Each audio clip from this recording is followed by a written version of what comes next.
بسم الله والصلاة والسلام على رسول الله. السلام عليكم ورحمة الله تعالى وبركاته. إن شاء الله تكونوا كامل بأحسن أحوالكم.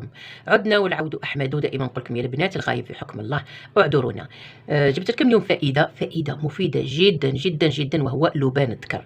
للناس اللي ما يعرفوش لبان الذكر، هو يجي على هذا الشكل، هو صمغ من شجرة صمغية، شجرة متواجدة في بعض الدول العربية أو بعض دول المشرق، وكذلك في الهند، يعني نقدر نقولوا خصوصا في الهند.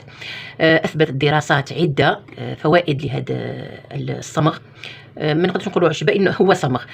فوائده كثيره للجسم وللبشره، يعني هو ممكن جدا انه يتشرب، او كذلك نعملوا به ماسكات للبشره، يعني لابو ان جينيرال، يعني للوجه او حتى لليدين او حتى لبعض المناطق المترهله من الجسم.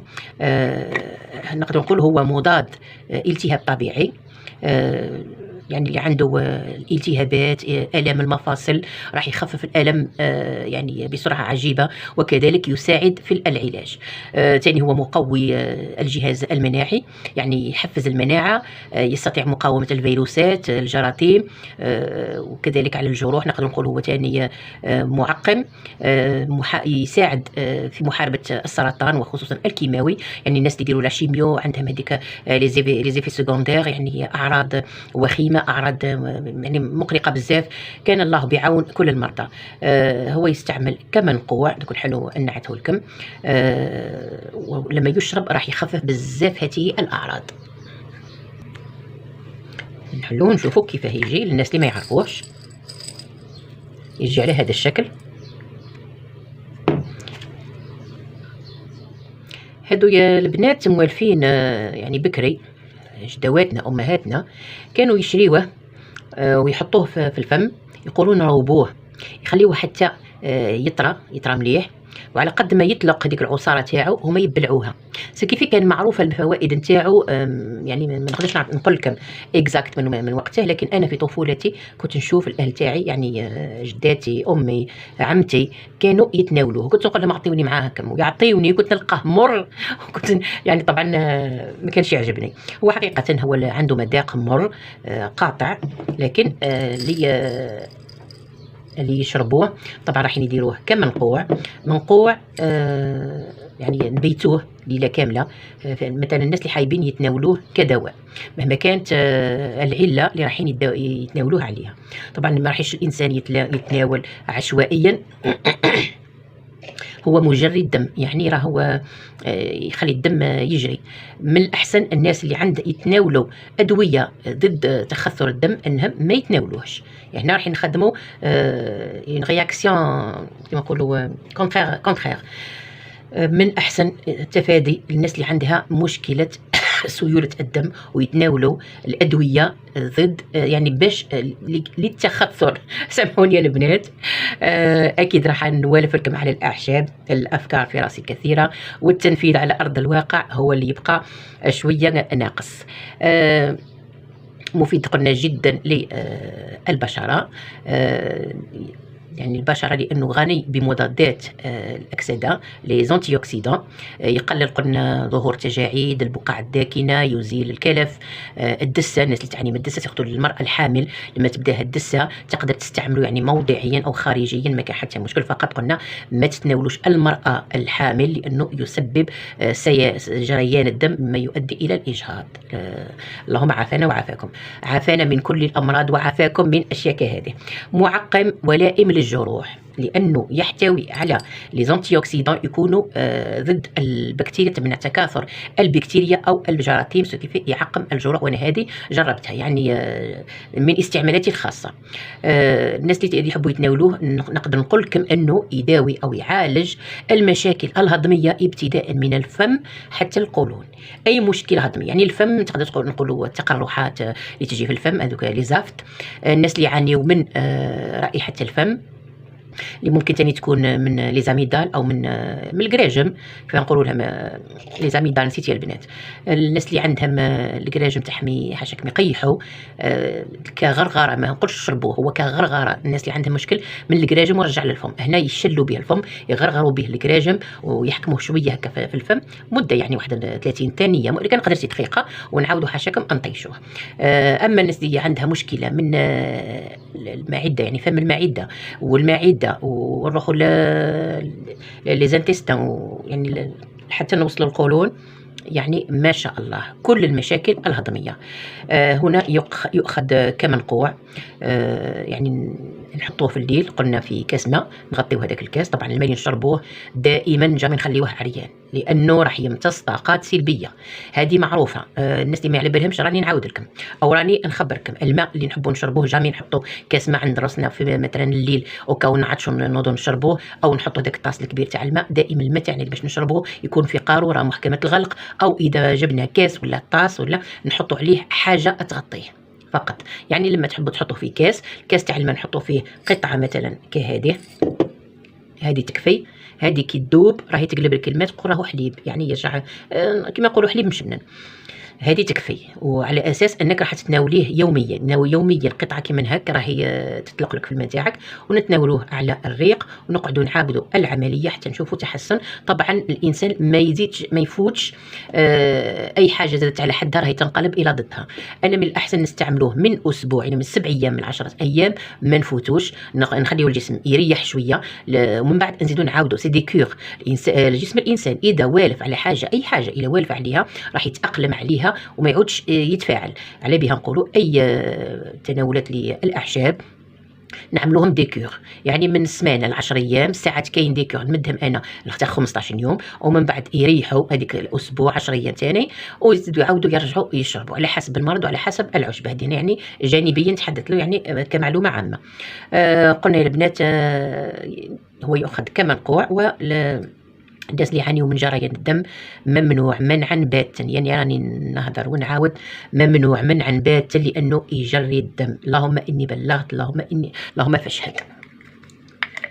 باش نعملوه للتجميل يا البنات. التجميل نحكم هو كونتيتي. انا الكونتيتي يعني باش نحب نخدم كميه تقعد لي، بما انه الحال بارد ما راحش تفسد. هذيك لا كونتيتي تقدر تحكم لك جو سي با حتى من 15 يوم ل 20 يوم راح ما تفسدش، بما انه اذا يعني مكان الاحتفاظ يكون ملائم، يعني البروده لازم يكون في مكان بارد باش ما يفسدش، باش ما يتعفنش او ما يديرش الريحه. طبعا راهو في الماء هنا هو عنصر خارجي داخل عليه، طبعا راح يفسد له بعض العناصر لو طال، يعني لو كان طال في وقت الصيف. طبعا ما نخليوهش على برا، الحراره تاثر على تركيبه الصمغ. نحطوه في الثلاجه يكون احسن.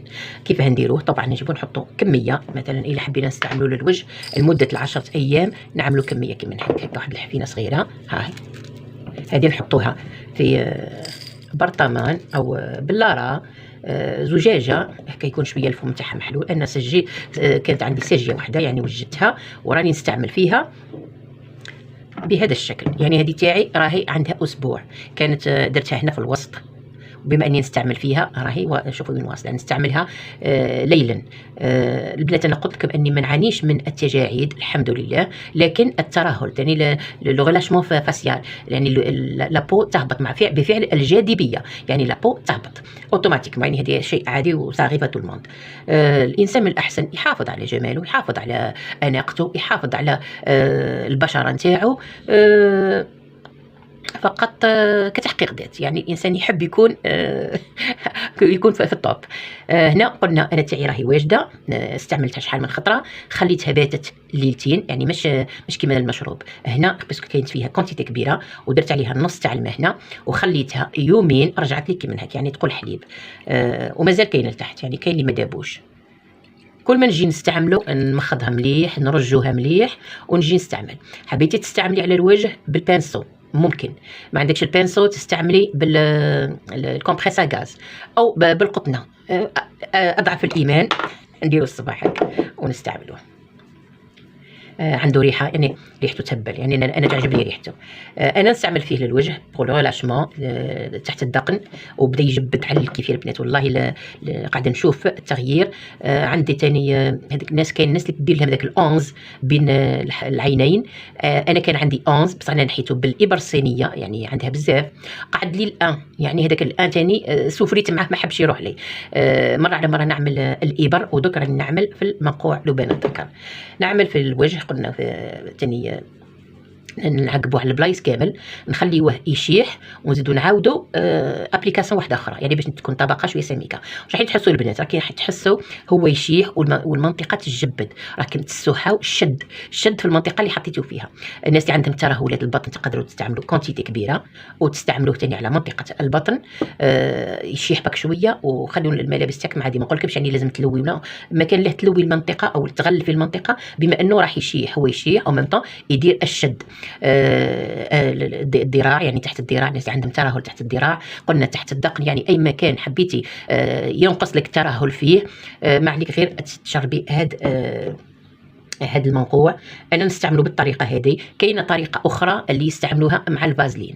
كيف نستعملوا مع الفازلين؟ نهرسوه هذا هكا كيما راه يتهرس حتى يرجع بودره.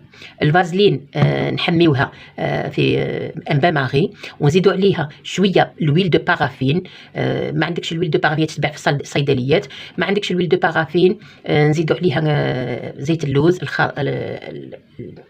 الخاص بالتجميل، ونزيدوا على كميه على هذيك لا فازلين. المغزى لما انه كي نحطوا لا بودغ نتاع لبان الذكر، الفازلين هذيك ما ترجعناش عجينه يابسه. هذاك الزيت اللوز اللي نزيدوه او زيت البارافين راح يحل لنا شويه، يحلها شويه لا فازلين. ولما نزيدوا لا بودغ نتاع لبان الذكر تقعد يعني كميه. تسمحوا لينا ما وجدتهاش، المواد غير متوفره عندي، واصلا لو وجدتها ما عندي واش راح ندير بها، يعني ما كان نوجدها ونطيشها. هذا قلنا للناس اللي عندهم ترهلات كبيره يقدروا يستعملوها كبوم او مرهم. اما يعني الانسان ما كان له نصعبوها على رواحنا، المنقوع هذا راهو يفيد جدا. فقط تدهنوا به تخليوه يشيح ولا اروع. فقط الناس اللي يستعملوه للوجه ولليدين من الاحسن يستعمل ليلا. جامي نستعملوا ماسك ولا نستعملوا دواء يعني سواء لليدين او للوجه وراح نخرجوا به لاشعه الشمس. هنا راح ترجع يعني عمليه عكسيه، واللي باش نداويو بالحاجه راح نزيدوا يعني نصعبوا فيها او نجيبوا مخاطر أخرى. من الأحسن نستعملوها ليلا. ليلا يكون أحسن طبعا بعد تنظيف البشرة. يكون عندك ان سافون اللي لائم البشرة نتاعك، أو لو جيل نيتوايان طبعا تاني يكون أحسن. ونحطوا المنقوع نتاعنا نطليوه على الوجه كامل، نستناوه يشيح ونروحوا نرقدوا عادي. ان شاء الله تكونوا تستفادوا يا البنات. بعض الوصفات اللي طلبتوها مني ما نسيتهاش، طبعا نحطها لكم تباعا. ونقول لكم دمتم في رعايه الله، يومكم جميل موفق ومع السلامه.